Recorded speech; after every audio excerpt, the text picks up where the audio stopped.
Привет, с вами Вилском, у меня для вас грустная новость. Apple больше не подписывает iOS 10.3.3, а это значит, что если вы имели неосторожность, в том числе по моему совету, обновиться до iOS 11, то теперь у вас есть два варианта. Либо терпеть, либо страдать и ждать, когда же Apple все-таки допилит iOS 11. Они уже выпустили пару апдейтов: 11.01, 11.02, есть даже бета 11.1, и теперь прилетела новость, которая как бы должна была меня порадовать, но она меня так огорчила, что хочется съесть печенье Орео, если вы понимаете, о чем я. Поехали. Пока iOS 11 огорчает, нашел для себя замечательную читалку PocketBook 641 Aqua 2. Единственная на нашем рынке читалка с пылевлагозащитой. Сенсорный E-Ink экран с подсветкой, понимает кучу форматов, 3 года расширенная гарантия, ссылка в описании. Очень годный девайс, попробовал, понравился. Помните, я записывал дис на iOS 11, а я знаю, что люди из Apple мой канал смотрят. Это не значит, что я такой великий. Я высказывал общее мнение. С iOS было что-то не так. Несмотря на 10 бета-версий, все было достаточно грустно. И вот случился релиз, и все стало еще хуже. Система реально тормозит, она забагованная. Даже на iPhone 8 Plus случаются респринги. Я такого вообще не помню, чтобы на новом девайсе тормозила новая iOS, до такого состояния, что телефон перезагружался. Apple, вы чё там? Самое грустное, что, видимо, пришло отказываться от стереотипов, что iOS не лагает и не тормозит и не глючит, что iPhone весь такой из себя плавный. Все это уже давно не так. Как помните, мы шутили над быстро разряжающимся андроидом, а теперь iPhone, наверное, один из самых маложивущих девайсов на рынке, если мы говорим о флагманах. И Apple, смотря на это, делает батарейку в каждом смартфоне следующего поколения меньше, чем в предыдущем. У меня просто волосы на заднице шевелятся от такого безобразия, Тим Кук. Но чё сгущать краски? Вышла новая iOS, она прикольная, в ней много всего нового, однако там почему-то забыли такие классные фишки, как iCloud, синхронизацию iMessage. Обещали на WWDC, не сделали. Нам обещали Apple Pay переводы в iMessage, тоже не сделали. Мне обещали, что я смогу смотреть, что слушают мои друзья. Другой вопрос, что у меня нет друзей, но даже этого мне почему-то не завезли.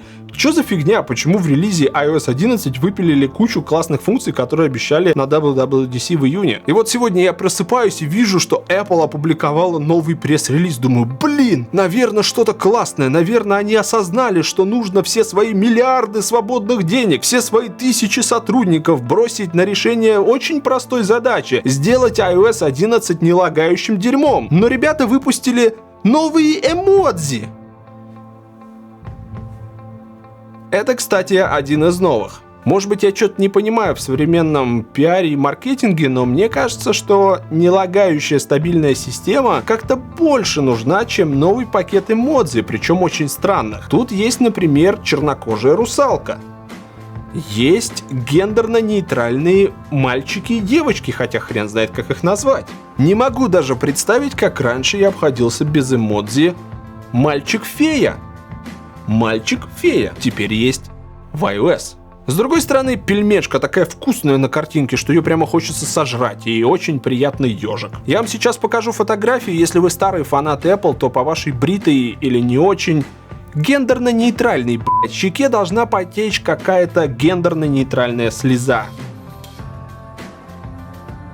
Старший вице-президент Apple, отвечавший за iOS, Скотт Форстелл, еще во времена Стива Джобса, это тот человек, который подарил нам iOS такой, как мы ее сейчас знаем. И он ушел из компании уже после смерти Стива Джобса. Его как бы выгнал Тим Кук из-за косяка с картами. Тогда вышла iOS 6, Apple отказалась от приложения Google, и какое-то было, прям не очень хорошее приложение карты, и в общем Apple было стыдно, и человек лишился своей должности. Сейчас он продюсирует мюзиклы на Бродвее и чувствует себя хорошо, но почувствуйте уровень ответственности. Из-за каких-то карт, которые можно скачать в App Store в виде кучи других приложений, старший вице-президент Apple лишился работы. А сейчас, из-за того, что iOS 11 лагает как скотина и тормозит как не в себя, никто что-то работы не лишается. Такое. У меня есть ролик, который наглядно показывает, что будет с миром, если iOS 11 не допилят, и она будет такой же лагучей и тормозящей, как сейчас.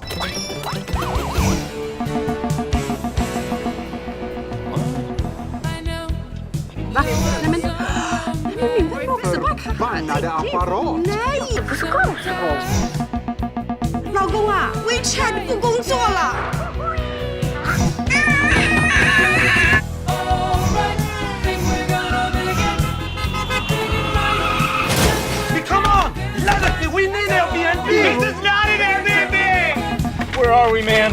I don't know, man. I don't even know what city we're in. Look out!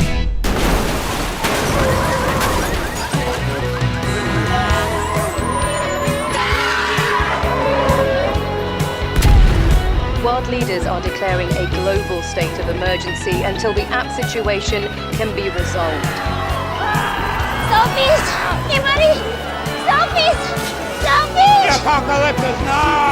Мне грустно. Не знаю, как вам, а мне прям вот реально печально от того, что Apple, видит же все эти косяки. Я могу поставить себя на место разработчика. Я понимаю, что все становится сложнее. iOS 6 и iOS 11 это пропасть. Огромное количество новых функций, изменилась архитектура в каком-то смысле и так далее. Но, ребята, у вас реально миллиардов баксов. У вас огромное количество классных специалистов. iPhone приносит 60 с лишним процентов прибыли компании. Она, по сути, живет за счет iPhone. Но почему в главном вашем продукте софт лагает? Я понимаю, что можно сказать, мы придираемся, и у андроида бывают косяки сейчас, и он, может быть, в каком-то смысле лагает еще больше, но я воспитан на iOS первых версий, там такого не было. Дайте мне плавное, красивое, анимированное, вот это все, что я люблю, и вопросы сразу иссякнут. И главное, чтобы ничего не вылетало. Гендерно-нейтральный эмо-вампир.